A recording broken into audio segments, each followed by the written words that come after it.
السلام عليكم ورحمة الله وبركاته. الحمد لله والصلاة والسلام على أشرف رسول الله وعلى آله وأصحابه الفائز نبي الله. أما بعد، كان من دعاء النبي صلى الله عليه وسلم أن يقول: اللهم اجعلني من الذين إذا أحسنوا استبشروا وإذا أساءوا استغفروا. رواه البيهقي وابن മാജ.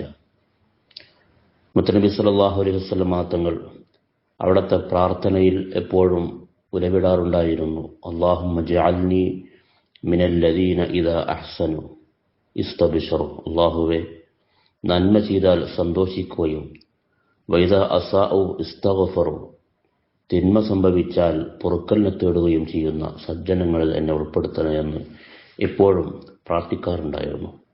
ഏതെങ്കിലും സാഹചര്യത്തിൽ ഒരു നന്മ പ്രവർത്തിക്കാൻ അവസരം ലഭിച്ചാൽ അതിൽ സന്തോഷിക്കുക.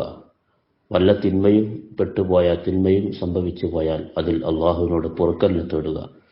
ഇത് ഒരു യഥാർത്ഥ വിശ്വാസിയുടെ സ്വഭാവമാണ്. അതിനു വേണ്ടി പ്രാർത്ഥിക്കണമെന്ന് ഈ ഹദീസിലൂടെ മുത്തനബി സല്ലല്ലാഹു അലൈഹി വസല്ലം പഠിപ്പിക്കുന്നു. വഫഖനല്ലാഹ്.